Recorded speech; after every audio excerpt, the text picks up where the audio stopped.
El triunfo de la revolución islámica, política, social e ideológicamente, sacudió a toda la región del Medio Oriente en 1979 cuando se dio la revolución islámica. Cambió las ecuaciones por las cuales se manejaba el mundo político en aquella época y decepcionó los equilibrios estratégicos en la región, en particular, y al pensamiento político y revolucionario en general. El bloque oriental no encontró otra forma para evitar que el pueblo musulmán que habitaba en la Unión Soviética se contagiara de pensamientos y principios revolucionarios, si no fue por medio de la invasión de Afganistán. Estados Unidos, habiendo sido expulsado de Irán de una manera poco decorosa, no podía ni siquiera creer lo que veían sus ojos. Es decir, ver que un pueblo musulmán, ¿cierto?, hacía una revolución en la cual expulsaba a Norteamérica, y no bastaba con eso, sino que era el único país que había en la historia que había sido capaz de secuestrar una embajada norteamericana durante un año. Estados Unidos no podía ver cómo un pueblo los desafiaba de esta manera. Se mantuvo en silencio Estados Unidos frente a la invasión soviética. ¿Por qué? Por temor a despertar el apetito de los rusos por la manzana que representaba Irán y su demanda a un pedazo de la torta, de la misma forma como se la habían dividido antes de la revolución los americanos, los soviéticos, y cómo querían también los rusos tomar partida. Todos estos métodos e intentos para domar a este gran gigante que fue la revolución islámica fueron desbaratados, y la arrogancia mundial blandió un garrote muy fuerte con la esperanza de que Irán se sometiera y subyugara ante ellos. Pero Irán intrépidamente se rehusó a doblegarse, y por lo tanto la arrogancia mundial le castigó con la cachiporra de la guerra impuesta, pensando que sería más doloroso que las sanciones políticas y económicas. Ya sabemos, la guerra impuesta Irak contra Irán, en el cual Saddam Hussein, que siempre fue un lacayo del gobierno del imperio norteamericano, se prestó para atacar a sus hermanos, al pueblo, que era un pueblo musulmán, a Irán, sin ninguna misericordia, utilizando, como lo conocen ustedes, gas mostaza, gas nervioso, que hasta el día de hoy existen poblaciones cerca de la frontera con Irak, donde muchas personas están padeciendo las consecuencias de esos ataques. En la víspera del triunfo de la revolución islámica, los árabes se encontraban dispersos en frentes y ejes, y fueron destruidos por la prensa y las disputas políticas, y en ocasiones, inclusive los conflictos militares. Anwar al-Sadat, primer ministro de Egipto, ya había avanzado demasiado en su camino hacia la humillación. Sus esfuerzos llegaron hasta la firma de los acuerdos de Camp David en 1979, después de que se había establecido las bases y desgarrado las barreras psicológicas después de su visita a Quds en Jerusalén en 1977. Los líderes árabes rugieron e hicieron todo un alboroto con respecto al tratado. Hicieron un llamado a realizar conferencias y cumbres cada vez que fuese posible. El frente de confrontación y perseverancia, el cual rechazaba todo tipo de soluciones comprometedoras, muy pronto tomó forma. Los jeques del Golfo Persa y Arabia Saudita y los gobernantes de Jordania, Sudán, Marruecos y Túnez se quedaron de brazos cruzados. Públicamente condenaron este pacto, el pacto de Camp David, pero en la clandestinidad lo apoyaron y le dieron su bendición. Muy pronto las cosas cambiaron sutilmente cuando entendieron bien el verdadero matiz de la revolución islámica de Irán, su profundidad y su generalidad. Porque decimos su generalidad porque la revolución islámica de Irán, dijo el profeta, el imam Khomeini, rahmatullah alayhi, dijo, no es una revolución iraní, es una revolución islámica. Y como es una revolución islámica, es una revolución de todos los oprimidos del mundo. Se alarmaron y desesperadamente hicieron un llamado a unir esfuerzos para bloquear la luz del Islam. Las máscaras cayeron y todos los gobernantes de la zona se adhirieron al nuevo eje egipcio, es decir, la subyugación y hacer tratados ya con Israel y Estados Unidos, a pesar de que durante mucho tiempo habían apodado al líder de Egipto, a Sadat, el traidor y conspirador. En realidad reconocieron a Israel como cuando aceptaron el plan de Fahad, del rey Fahad de la Arabia Saudita, que el rey Fahad, que siempre fue un lacayo del imperialismo norteamericano, propuso, bueno, hagamos las cosas con Israel y arreglemos la cosa de otra manera. Entonces, ese plan de Fahad, ya otros por debajo de cuerda empezaron a aceptarlo y renunciaron a sus posturas y discursos del pasado, que eran un poco revolucionarios. Los jefes del Golfo miraban con desconfianza y sospecha al régimen iraquí. Antes, Irak era una amenaza para ellos, para todos los monarcas del Golfo Pérsico. Kuwait, en Jordania, bueno, en Bahrein, Saddam Hussein les causaba terror, tanto dinero y tanto poder militar. Pero ya después, lo miran, dice, los jefes del Golfo Pérsico miraron con desconfianza y sospecha al régimen iraquí, el cual anhelaba extender su poder hasta las mismas alcobas de esta monarquía, porque Saddam siempre quiso invadir Kuwait. Pero encontraron en Irak una armadura protectora en contra de la llamada amenaza, entre paréntesis, la revolución islámica de Irán. Y cuando Bagdad lanzó su guerra en contra de la naciente revolución, las sospechas del Golfo Pérsico con respecto al régimen iraquí se convirtieron en solidaridad y benevolencia con Saddam. Muy pronto fluyó el apoyo político con los medios y militarmente. De esta forma se identificaron todos con el eje Riyad en Arabia Saudita, Bagdad, Irak, Amman, Jordania y el Cairo, en Egipto. Vamos a ver, frente a todo esto, qué postura toma la revolución islámica de Irán, particularmente con el pensamiento del imán Khomeini. El plan político de la revolución islámica. La revolución islámica llegó para dar el golpe final al nacionalismo, un producto del colonialismo del siglo XIX, el cual fue apuntalado en el rostro del plan de la unidad islámica por parte de Sayyid Jamaluddin al-Afghani. Tenía como fin abolir todas las fronteras, falsas independencias y las constituciones acuñadas por el imperialismo para los pueblos de la región.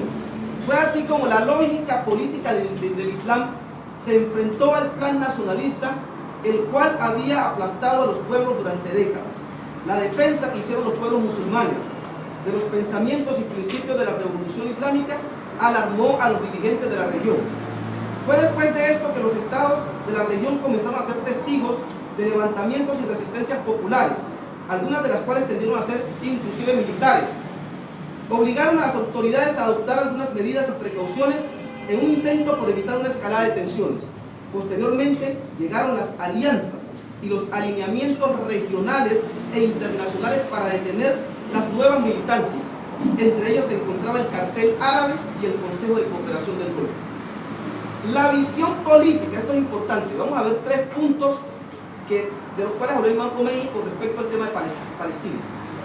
La visión política islámica con respecto al tema palestino, expuesta por el imán Khomeini Rahmatullah Alayh, puede resumirse en los siguientes puntos. Primero, trasladar la determinación de combatir el sionismo desde las manos de los dirigentes y gobiernos árabes a las manos del pueblo musulmán.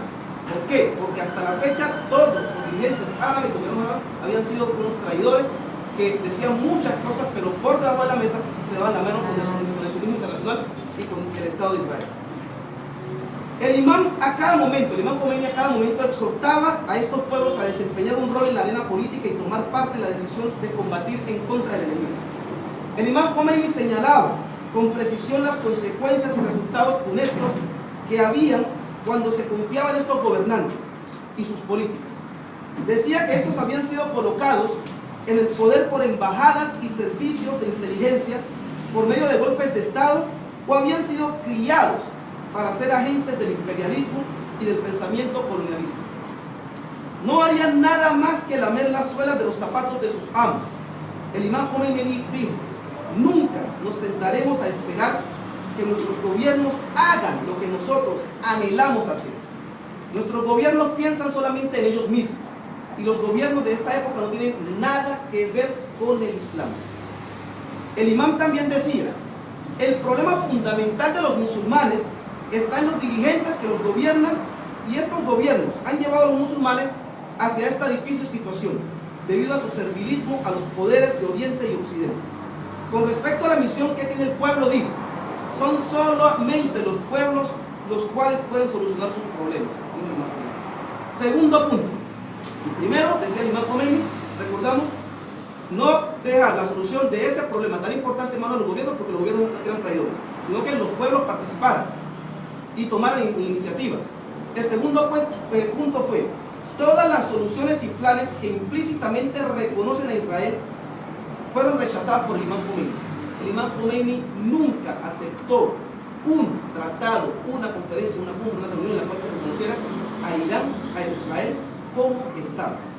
Y hasta la fecha de la Revolución Islámica, bajo el liderazgo de Ayatollah Sayyid Ali Khamenei, Dios alargue su vida, se oponen a todos estos planes, trucos, cumbres que solamente exhortan a sentarse con los sionistas y hablar con ellos acerca de los territorios palestinos usurpados.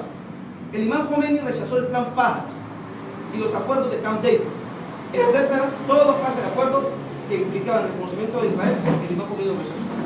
El imán pensaba que se debía sacar de la mente cualquier idea que condujera al sometimiento y que se debía crear la confianza en la umma islámica, esa umma comunidad internacional que tanto sobre el profeta Muhammad, para la liberación de Palestina. Es decir, que el tema de Palestina no era un problema de los palestinos ni del mundo árabe, sino que era un problema de la umma islámica, de la nación que siempre asumió el profeta Muhammad, donde están incluidos los musulmanes en la China, en Indonesia, en África, en América, en todas partes del mundo.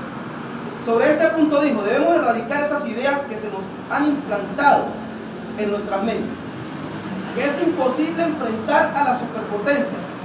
Dijo el imán, debemos tornar lo imposible en lo posible. Un caso, un ejemplo vivo de estas palabras del imán, cuando dice, hasta esa fecha, los árabes, después de sus derrotas en esas guerras contra Israel, pensaron que ya todo estaba perdido. Pero el imán Khomeini dijo, debemos tornar lo imposible en lo posible. Y lo imposible se torna en lo posible cuando se confía en Dios. Y un ejemplo vivo de eso fue Hezbollah, cuando un grupo de jóvenes, 4, 5, 6 jóvenes, entre ellos Seyed Ragaib, Seyed Hassan Nasrallah, estaba jovencito, Seyed Abbas Musawi, entre ellos Seyed Musa Sadr, que desapareció, fueron donde el imán Khomeini y ya habían ingresado los israelíes al territorio libanés y dijeron, ¿qué hacemos, imán? Queremos luchar y defender nuestra tierra y combatir. Todos los árabes decían, es imposible, ¿quién puede combatir con Israel? El imán Khomeini les dijo, les doy el permiso de que combatan porque veo en sus frentes la luz del triunfo. Y esos mismos jóvenes, que varios de ellos fueron martirizados posteriormente, fueron quienes pudieron sacar a Israel del territorio y hacerle esas derrotas por las cuales ha pasado en estas últimas décadas. El imán sabía muy bien que todos esos planes y conferencias apuntaban únicamente a ganar tiempo y distraer a los pueblos musulmanes en tanto que Israel solidificaba sus raíces en lo más profundo de la tierra. Le aconsejaba a los musulmanes políticos y particularmente al liderazgo palestino diciendo, el imán Khomeini les decía a los palestinos, ¿acaso no es el gran momento para que el magnánimo y militante pueblo palestino condene las tretas políticas a las que invitan los falsos opositores de Israel? Es decir, muchos gobiernos árabes, los llamados gobiernos musulmanes, convocaban a los pueblos, además a otros países, al diálogo. Y el imán Khomeini decía, son trucos y son tretas. Tercer punto, dejar de un lado las diferencias y las disputas que existen entre los musulmanes y enfocarse en un mismo objetivo, la liberación de los territorios usurpados. Ese debe ser el objetivo en común, decía el imán Khomeini. El imán estaba seguro de que los gobiernos no podrían en realidad desafiar a Israel. Las posturas y proclamaciones de los árabes eran solo una actuación en la cual los actores, es decir, los gobernantes árabes, desempeñaban los papeles que les habían asignado el director de la obra, es decir, el imperialismo. El consejo del imán a los gobiernos siempre estuvo teñido de regaños y acusaciones. El imán dijo, ¿y por qué bajo estas circunstancias crean entre ustedes disputas y desorden entre los pueblos y forman frentes y ejes contradictorios entre los gobiernos en lugar de enfrentar todos juntos a Israel, el enemigo del Islam y de la humanidad, vuestro enemigo y el enemigo de todos los árabes? El llamado a formar ejes opuestos es un acto antiislámico y anticoránico, lo que vemos ahora.